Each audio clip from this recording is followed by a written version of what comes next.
You're joking. Not another one? We are in the midst of what can only be described as an injury crisis at Bristol City at the moment. 2 losses on the bounce to Stoke and Blackburn. Rob Atkinson, Neto Borges and Mark Sykes all going off injured in those 2 games. Not a good place at the moment, but we look ahead to the Watford game and we're going to talk all about it in this video.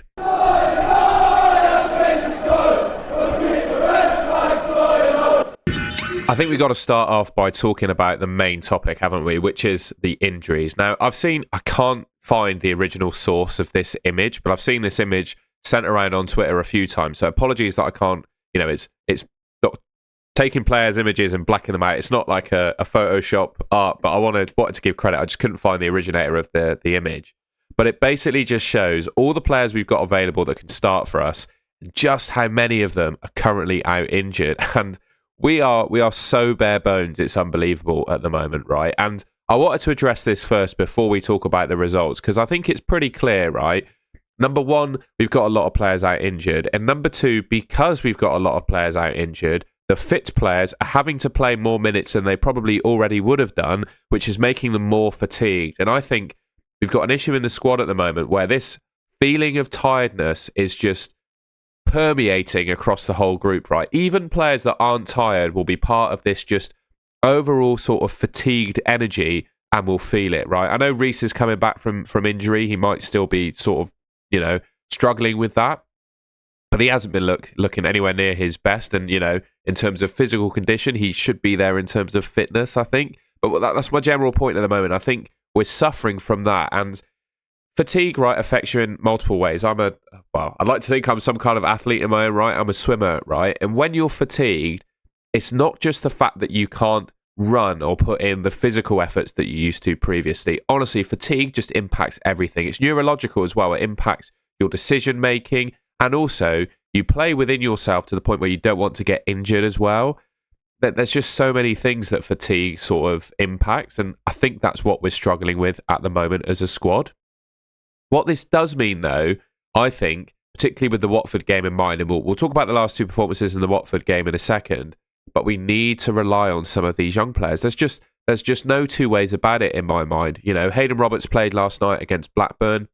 Not good. I don't think we will be starting him ever again for Bristol City after that performance. It just wasn't good enough, quite simply. I think there's an opportunity for Elijah Morrison, there's an opportunity for Peckover, and there's an opportunity for Mearholes, who's been obviously recalled from his loan. And I wouldn't be surprised to see 2 of those players start.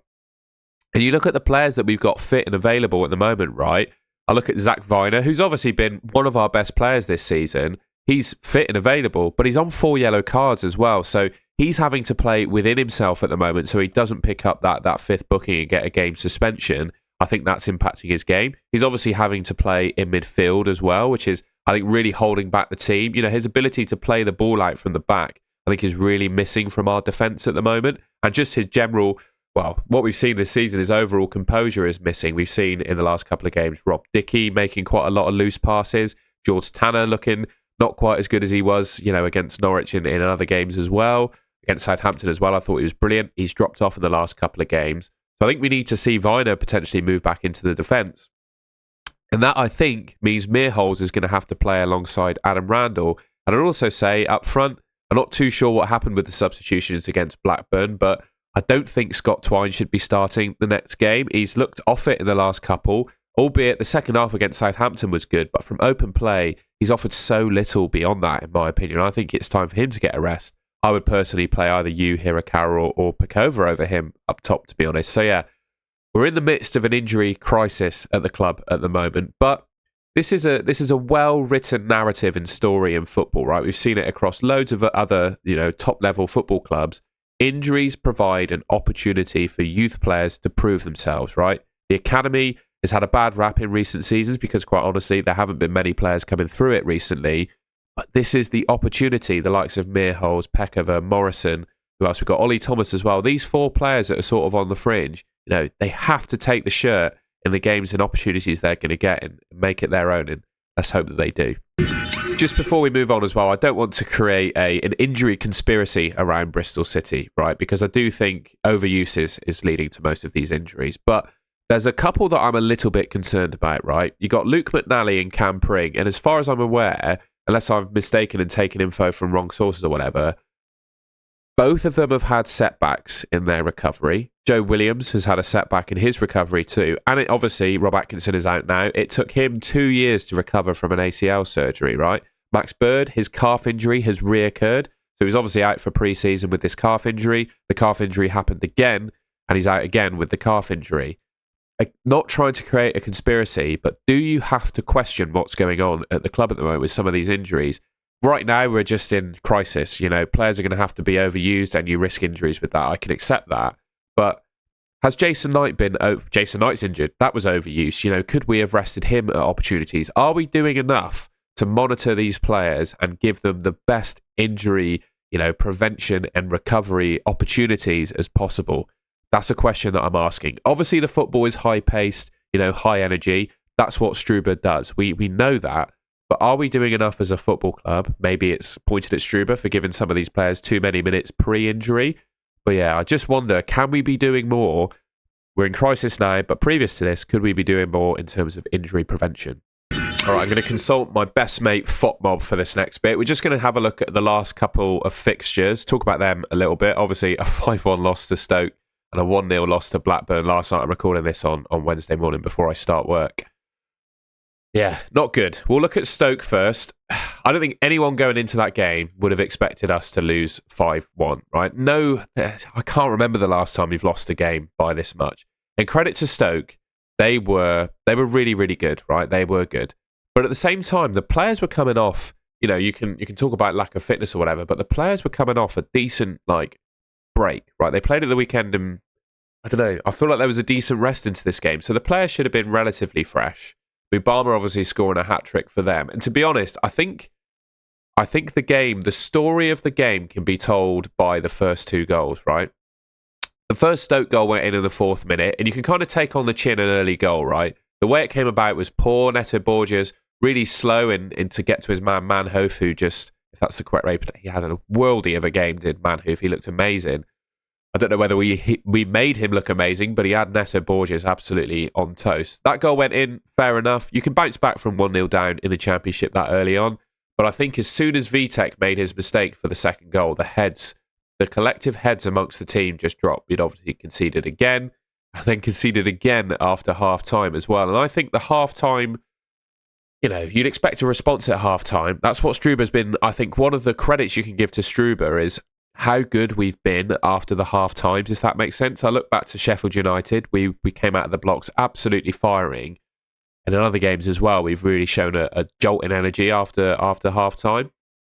So to concede, it was gutting to concede that third goal in the 47th, or fourth goal in the 47th minute.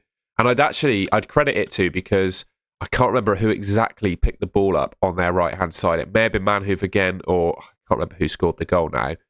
May have been Shamandu. It was, wasn't it? Yeah, he ran down the right wing, basically, straight past Viner and straight past Dickey. And I think if Viner had a yellow card in hand, he probably would have been able to bring the player down and prevent that goal from happening. It's just another sort of weakness that this team has at the moment is Zach Viner on 4 yellow cards.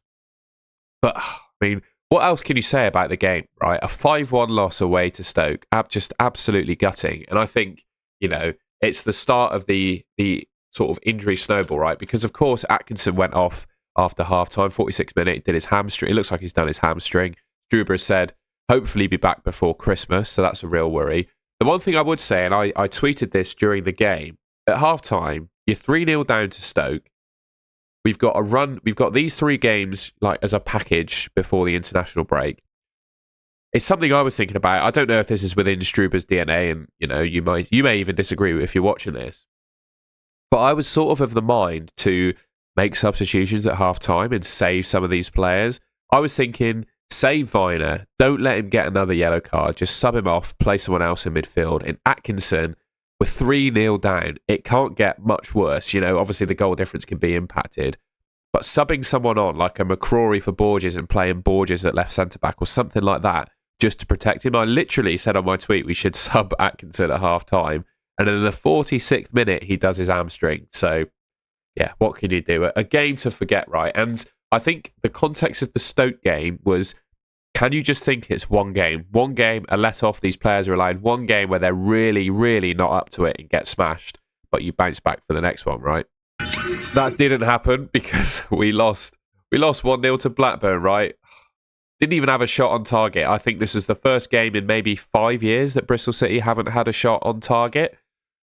Yeah, really just poor performance overall from the team. There were no real outstanding... No one played well, I don't think. Vitek probably kept us in the game on a couple of occasions, to be fair. I don't think Randall was awful, but the rest of the team were... Well, Hayden Roberts, everyone was just off it. And I think... What could you expect, realistically, right? We lost 5-1 to Stoke on Saturday. Then we have to roll ourselves out with pretty much the same 11 and go again on Tuesday. We weren't expecting a worldie performance. We were just hoping that we could turn things around and make it better. And to be honest, this whole sort of run of fatigue, it started back in the Birmingham game. Let's be honest. We looked fairly poor against Birmingham, got the 1-0 lead because of Sinclair Armstrong, and then we just sat back and defended for our lives for most of the second half and kind of got away with it, really. I think if Birmingham played a bit faster paced, more direct football, we'd have been in trouble. And yeah, obviously that has continued to the Blackburn game. And I'll just go back to, we've got a fatigued mentality around the squad at the moment. You know, the players are fatigued physically, sure, but that it's just permeating across the mentality of the team, I think. And yeah, 1-0 loss to Blackburn. Are there any real noteworthy points from the game at all? I don't think there are. We were just overall really poor and collected 2 more injuries. So Neto Borg went down. I think Gerhard Struber saying it was a calf problem. So he's gone until after the international break. There's no way he's going to be back for Friday against Watford. Mark Sykes went down at the end of the game with what looked like a shin injury. And unfortunately, because we used all our subs in the 3 sub-periods you're allowed, we couldn't bring anyone on. So we ended the game with 10 men in a Yu Hirakara that was warming up, ready to come on. So I'm not necessarily saying this happened, but I would question, it's the one question I'd have this season around Struber and his coaching staff. What happened with the substitutions there? Because it was quite obvious if there was ever a game where we wanted to use our full allocation of 5 substitutions, it was this game. And we used 3 substitutes in the 3 substitute window, and one of them was Fally Mayulu. So something went wrong there with the substitutions, and I wanted to definitely, I think there's a fair point of criticism or a question to ask there. Any more to say on that game? Really, were Blackburn very good? No. Their time wasting was really frustrating. I mean, you have to hold your hands up and say fair play because they really shithoused us at the end of it. I think I'm allowed to swear once in a YouTube video. The time wasting their goalkeeper Toth did, just overall going down injured, time wasting. They did a good job to get themselves over the line, right? Keeping the ball in the corner, whatever. Yeah, they deserved their win and they played for it at the end. It's annoying as a fan, but I can see past it and just think, fair enough, you're allowed to do that in the game, aren't you? And they did the dark arts well. That's all I really want to say on the last couple of games because there's not too much else to talk about. So let's look ahead. Let's look ahead at the Watford game. Now, I think to look ahead at the Watford game, first of all, we have to talk about the team that we're going to play, right? And I think there are a few things that I would like to see in the team versus Watford. Let me know in the comments if you agree or disagree. The first thing I want to see is a back 4. I think the 3 at the back system has obviously been working, but we no longer have the personnel to play it, in my opinion. I don't think we can use Viner in the midfield anymore. I simply think he has to play at centre-back going forward. And you'll have to forgive, because I don't pay for this lineup builder website. You can. I'll leave a link to the description in it, actually, so you can build your own team if you fancy it.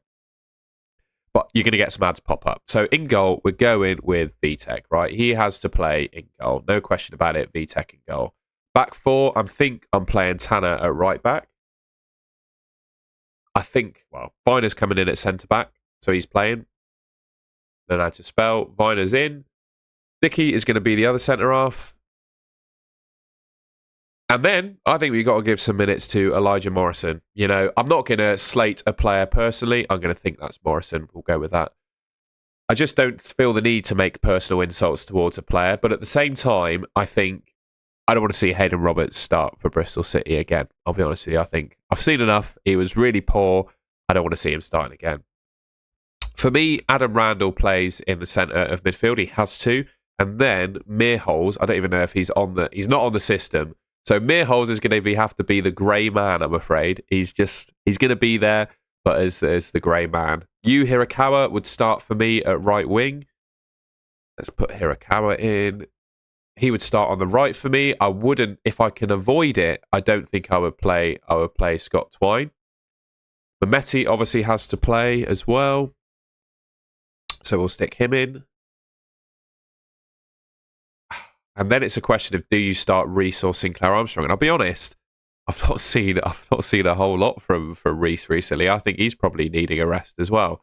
So we play Sinclair Armstrong. I know I said I wouldn't use Scott Twine, but I think you might have to be honest. Frustratingly, he might have to play in the 10.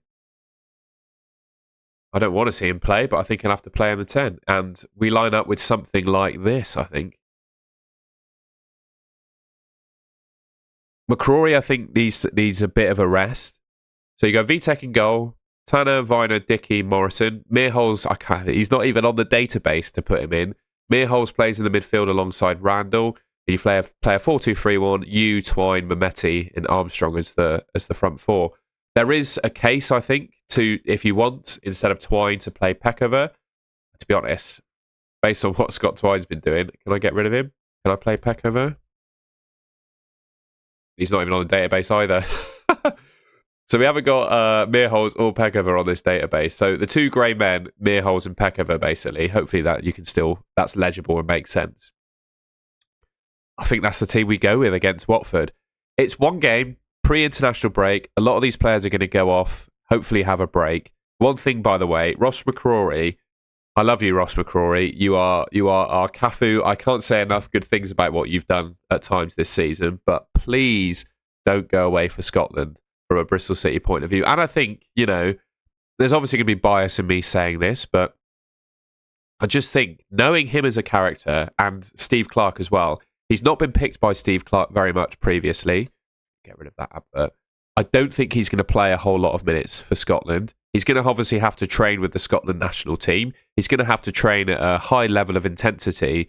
You just can foresee it from a mile off, I think. He doesn't get a single minute of action for Scotland and he injures himself in training. That's exactly what I can see. So I think Ross McCrory's got a decision to make, and I don't even think a Bristol City related decision. I think it should relate to him personally. His personal football career, right? Which would benefit him more? Being in the Scotland squad, taking part in training, probably not getting any minutes, or just having a week off, getting yourself rested up to go again for Bristol City and prove yourself to get in the Scotland team again, right? It might upset Steve Clarke a little bit not to say yes, but at the end of the day, international managers change. He's probably not going to be the Scotland manager forever. And I think long-term, protecting yourself from injury is probably the right thing to do. So yeah, team against Watford would look like this. Mearholes, Peckover. Let's just hope they can get a result, right? I just take a result. A draw would be fabulous, I think. We'll just round things off quickly by talking about Watford, right? I'm pretty sure they have one of the best home records in the division, right? So, started off, they lost 1-0 to Charlton at home on the 9th of August, right? But then, 2-1 win against QPR, draw against Southampton. They did lose to Blackburn, beat Hull, beat Oxford, lost to Sheffield United, beat West Brom, beat Middlesbrough 3-0, 1-1 draw against Ipswich. They're good at home, Watford, and they just have some really quite dangerous players. Let's see if we can find their team that played against Middlesbrough. They've got some dangerous players, right? I made a video about Luca Kiamgard. I'm pretty sure that's his name, or Kiamgard in general, over the summer. I thought he was a player we should have targeted. Looks like a really dangerous forward, right, in general. Barr is a really dangerous winger. They've got some really good individual players that can cause us some real damage, right? And a little bit of depth off the bench as well. Nestori Irankunda was a Football Manager wonder kid in previous seasons, and I think he's very highly regarded in the football world as a potential wonder kid going forwards.